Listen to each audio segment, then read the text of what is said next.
Hello दोस्तों, आपका स्वागत है हमारे चैनल द लेज़ी एंटरप्रेन्योर में। तो दोस्तों, जैसा कि हमने पिछली वीडियो के अंदर बात की थी कि ई कॉमर्स बिजनेस क्या है, तो आज हम बात करेंगे कि आप कैसे अपना पहला ई कॉमर्स बिजनेस स्टार्ट कर सकते हैं। तो दोस्तों, अगर आप ये वीडियो देख रहे हैं तो काफ़ी चांसेस हैं कि आप लोगों ने अब तक अपने प्रोडक्ट को या अपनी सर्विस को जो आप ई कॉमर्स प्लेटफॉर्म पर बेचना चाहते हैं उसे सिलेक्ट कर लिया होगा। यहाँ पर मैं दोस्तों आपको बताना चाहूँगा कि सबसे पहले ई कॉमर्स मार्केट का जो पोटेंशियल है वो तकरीबन 30 ट्रिलियन तक 2021 के एंड तक पहुँच जाएगा। तो ये काफ़ी अच्छा समय है अपना ई कॉमर्स बिजनेस स्टार्ट करने के लिए। तो दोस्तों, सबसे पहले हम बात करते हैं, चलिए, कि आप क्या बेचना क्या चाहते हैं। तो दोस्तों, जैसा कि आप जानते हैं कि आज आप किसी भी प्रोडक्ट को वर्ल्ड के किसी भी कोने के अंदर बेच सकते हैं। तो ये आपके ऊपर है कि आप क्या चूज़ करते हैं। अब जैसे ही दोस्तों आप कोई प्रोडक्ट आप यहाँ पे सिलेक्ट कर लेते हैं, उसके बाद बात आती है कि आप अपने प्रोडक्ट्स को कहाँ से सोर्स करेंगे।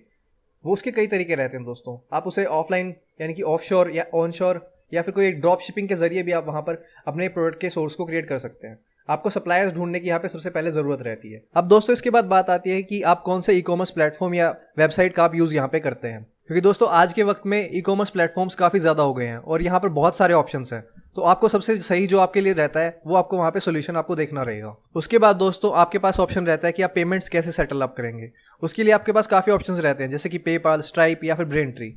जो कि इंटरनेशनल या फिर नेशनल दोनों लेवल्स पर काम करते हैं।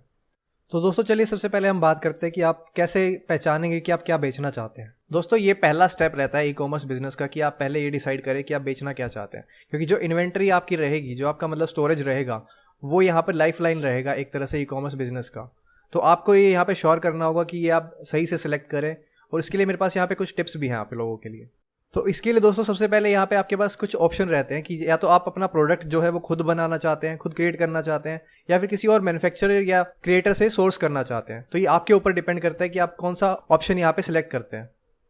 इन सब के लिए दोस्तों आपको सबसे पहले अपनी टारगेट मार्केट के बारे में रिसर्च करनी होगी और फिगर आउट करना होगा कि कौन से प्रोडक्ट्स यहाँ पर आइडियल हैं ऑनलाइन बेचने के लिए और किन की डिमांड है और किन की नहीं है। उसके बाद आप यहाँ पे ऑप्शन सेलेक्ट कर सकते हैं ड्रॉप शिपिंग जैसा, अगर आप खुद से मैन्युफैक्चर नहीं करना चाहते हैं कोई भी प्रोडक्ट, क्योंकि देखिए अगर आप खुद से मैन्युफैक्चर करते हैं तो वहाँ पर आपको बहुत सारी प्रॉब्लम्स वहाँ पे फेस करनी पड़ती हैं, कोई टाइम बाउंडेशंस या फिर जो उसके रॉ मटेरियल्स होते हैं उसको रिसोर्स करने में। तो अगर आप इन सबसे बचना चाहते हैं तो एक ड्रॉप शिपिंग भी एक अच्छा तरीका है। अब दोस्तों ये डिपेंड करता है कि आप जो प्रोडक्ट यहाँ पे सिलेक्ट कर रहे हैं आगे बेचने के लिए, तो उसके अंदर बेसिकली आपका इंटरेस्ट कितना है या फिर आप वो कितने अच्छे से वो प्रोड्यूस कर सकते हैं, क्योंकि ये बहुत आसान रहता है। जो कि आर्टिस्ट होते हैं, डिज़ाइनर्स होते हैं या फिर कोई क्राफ्ट्समैन अगर रहते हैं यहाँ पर, तो उनके लिए काफ़ी आसान चीज़ें रहती हैं कोई भी अपना प्रोडक्ट सिलेक्ट करना और उसको आगे सेल करना। बट अगर आप भी चाहते हैं तो आपको भी यहाँ पे अपनी कुछ हॉबीज़ या फिर इंटरेस्ट जिनके ऊपर आप अच्छे हैं उनका नॉलेज या उनका एक्सपीरियंस यहाँ पे आप देख सकते हैं कि आपको के कस्टमर्स को क्या पसंद आएगा और कौन से प्रोडक्ट की यहाँ पे डिमांड है। अब जब दोस्तों आप कोई भी प्रोडक्ट या फिर यहाँ पे सर्विस यहाँ पे सिलेक्ट कर लेते हैं तो उसके लिए आपको ये भी चेक करना ज़रूरी रह जाता है कि क्या उसकी सच में डिमांड है या फिर वो वैसे ही आपको लग रहा है। तो उसको चेक करने के लिए दोस्तों आप काफ़ी साइट्स का यूज़ यहाँ पे यूज़ कर सकते हैं, जैसे कि ईबे, एटसी, क्रैग्सलिस्ट या अमेजोन। इनके अंदर आप ट्रेंडिंग्स में जाकर वहाँ पर चेक कर सकते हैं कि कौन से प्रोडक्ट्स की डिमांड यहाँ पर आपको मिलती है या कौन से प्रोडक्ट्स की डिमांड यहाँ पर नहीं है। जिससे कि आपको कंफर्म हो जाएगा कि आपका प्रोडक्ट अभी डिमांड में रहेगा और आपके प्रोडक्ट की वहाँ पर डिमांड रहेगी मार्केट में। अब दोस्तों मैं यहाँ पे दूसरी एक क्लेवर स्ट्रेटजी की बात करूँगा जो कि प्रोडक्ट सेलेक्ट करने में आपको काफ़ी मदद कर सकती है। अब जब भी आप कोई प्रोडक्ट यहाँ पे सिलेक्ट करेंगे तो सबसे पहले आपको एक चीज़ का ध्यान रखना होगा कि जो भी आप प्रोडक्ट सेल कर रहे हैं वो एक किसी पर्टिकुलर नीश यानी कि कैटेगरी से बिलोंग करता हो, क्योंकि अगर आप किसी भी एक पर्टिकुलर कैटेगरी के अंदर किसी प्रोडक्ट को सिलेक्ट करेंगे तो जो भी आपके कस्टमर्स बनेंगे वो आपके लिए लॉयल भी रहेंगे और आपके पास वापस भी आएंगे, जो कि एक लंबे टर्म के अंदर काफ़ी ज़रूरी और काफ़ी अच्छी चीज़ रहती है। तो दोस्तों जैसे ही आपको अपना कोई प्रोडक्ट यहाँ पर मिल जाता है किसी कैटेगरी के अंदर, तो भी आपको चांस रहेगा कि आप यहाँ पे अपना बिजनेस एक्सपेंड करना चाहेंगे। तो उसी रीज़न से आपको ये एक ओपन माइंड यहाँ पे रखना चाहिए और अपनी टारगेट मार्केट को कंटिन्यूअसली यहाँ पर उसके ऊपर रिसर्च करते रहना चाहिए और एक अच्छे तरीके से यहाँ पे ढूंढते रहना चाहिए कि आपके कस्टमर्स जो हैं उनको और क्या ज़रूरत है, ताकि आप अपने और प्रोडक्ट्स यहाँ पे मार्केट के अंदर ला सकें। अब दोस्तों दूसरी बात आती है कि आप अपने प्रोडक्ट्स को सोर्स कैसे करेंगे, finding the source of your products. आप अपने प्रोडक्ट को सोर्स करने के लिए ऑनलाइन भी काफ़ी रिसर्च कर सकते हैं, जैसे कि बहुत सारी साइट्स रहती हैं, जैसे कि Thomas net, Alibaba, global sources या अमेजोन के ऊपर भी आपको काफ़ी सप्लायर्स वहाँ पे मिल सकते हैं। तो आप इन पर यहाँ पर चेक कर सकते हैं अपने प्रोडक्ट के बारे में, जो कि आपको एक सही रेट्स के अंदर आपको वहाँ पे अवेलेबल करवा सके। अब दोस्तों आप अपने पोटेंशियल सप्लायर को फाइंड करने के लिए यहाँ पे ट्रेड ग्रुप वेबसाइट्स का भी यूज़ कर सकते हैं, जैसा कि बहुत सारी डायरेक्टरीज यहाँ पर रहती हैं सप्लायर्स की। जैसे कि अगर मैं बात करूँ पर्सनल केयर प्रोडक्ट्स काउंसिल, तो इस एसोसिएशन के अंदर आपको कॉस्मेटिक और पर्सनल केयर प्रोडक्ट इंडस्ट्री के काफ़ी सारे यहाँ पे नंबर्स मिलेंगे, जिससे कि आप अपनी सर्च को काफ़ी नैरो डाउन कर सकते हैं। इसके अलावा दोस्तों आप काफ़ी और ट्रेड शोज़ भी अटेंड कर सकते हैं। तो दोस्तों अगर आपके पास टाइम और बजट है तो आप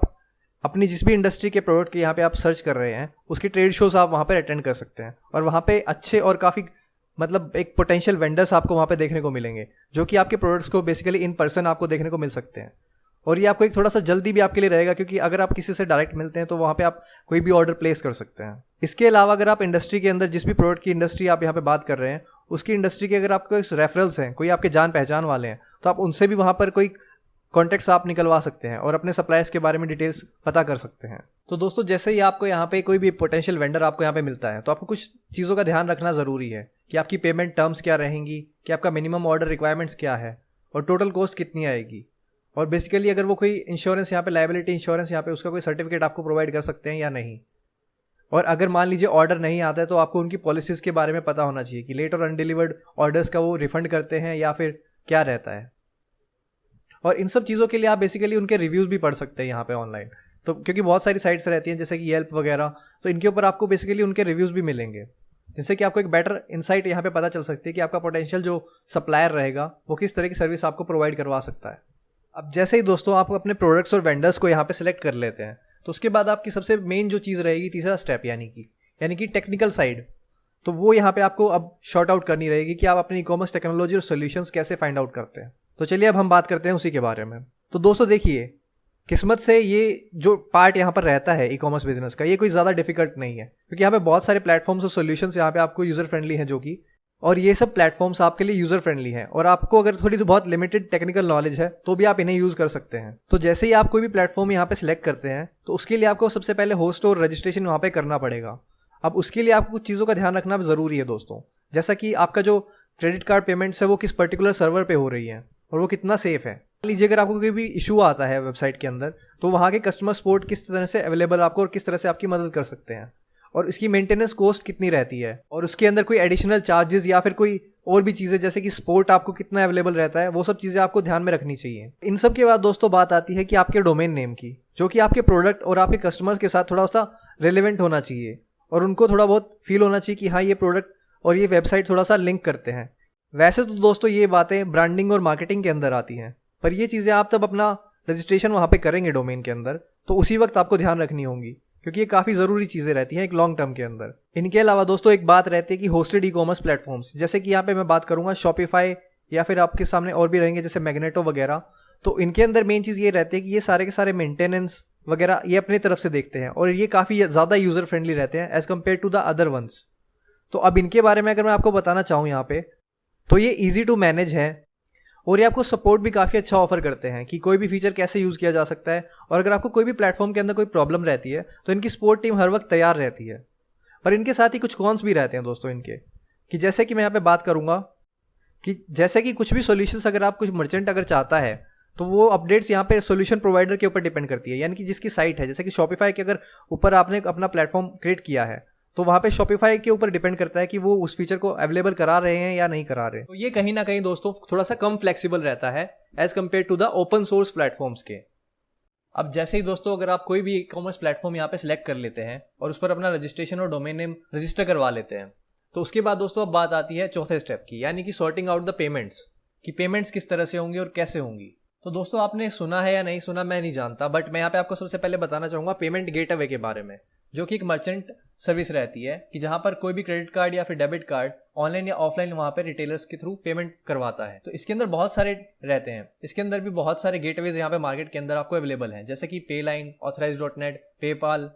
या फिर स्ट्राइप, या फिर यहाँ पर आपको रेजर पे जैसे इंडियन मर्चेंट्स भी यहाँ पे आपको देखने को मिल सकते हैं। इन गेटवेज के अंदर दोस्तों आपको 3 चीज़ें बड़े ध्यान से देखनी चाहिए कि इसका फीस कितना रहता है, पेमेंट के टाइप क्या क्या रहते हैं, और ई कॉमर्स जो आपका प्लेटफॉर्म है उसके साथ इंटीग्रेशन किस तरह से किया जाएगा, क्योंकि दोस्तों हर एक गेटवे का यहाँ पे डिफरेंट चार्जेस रहते हैं किसी भी ट्रांजैक्शन को लेकर। तो ये सब चीज़ें आपको ध्यान में रखनी चाहिए ताकि आप कॉस्ट ऑप्टिमाइजेशन यहाँ पे अपने प्रोडक्ट्स की कर सकें। अब दोस्तों बात आती है 5वें स्टेप की, यानी कि अपने ई कॉमर्स बिजनेस को कैसे मार्केट करेंगे आप। अब इसके लिए दोस्तों आपको सबसे पहले कुछ चीज़ों का ध्यान रखना पड़ेगा, जैसे कि यहाँ पे मैं बात करूंगा एसईओ के बारे में। एसईओ एक सर्च इंजन ऑप्टिमाइजेशन टूल रहता है जिसके थ्रू कि आप अपने प्रोडक्ट को ज़्यादा से ज़्यादा ऑडियंस तक पहुंचा सकते हैं, उनकी रीच बढ़ा सकते हैं। तो दूसरी बात आती है कीवर्ड रिसर्च के बारे में। कीवर्ड रिसर्च से इतना फर्क पड़ता है कि ये आपकी ऑडियंस क्या कीवर्ड्स यहाँ पे यूज़ कर रही है, ताकि आपकी जो प्रोडक्ट है वो अपने टारगेट क्लाइंट तक ज़्यादा से ज़्यादा पहुँच सके। और इसके लिए आपको बहुत सारे यहाँ पे सॉफ्टवेयर और टूल्स वहाँ पे आपको मिलेंगे ऑनलाइन, जैसे कि गूगल्स कीवर्ड प्लानर, या फिर trends.google.com, जिनका आप यूज़ कर सकते हैं। इसके अलावा दोस्तों आप काफ़ी चीज़ों का और यूज़ कर सकते हैं, जैसे कि बिल्ड लिंक्स,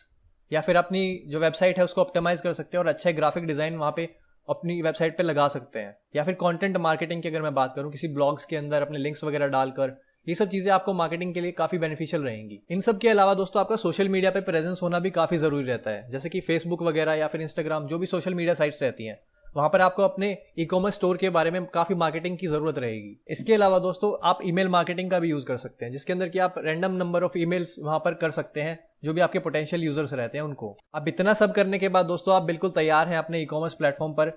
तहलका मचाने के लिए। तो दोस्तों आज के लिए इतना ही। Thank you guys for watching our video. मुझे उम्मीद है कि आप लोगों को इसका कुछ सीखने को ज़रूर मिला होगा। Please like, share and subscribe our channel.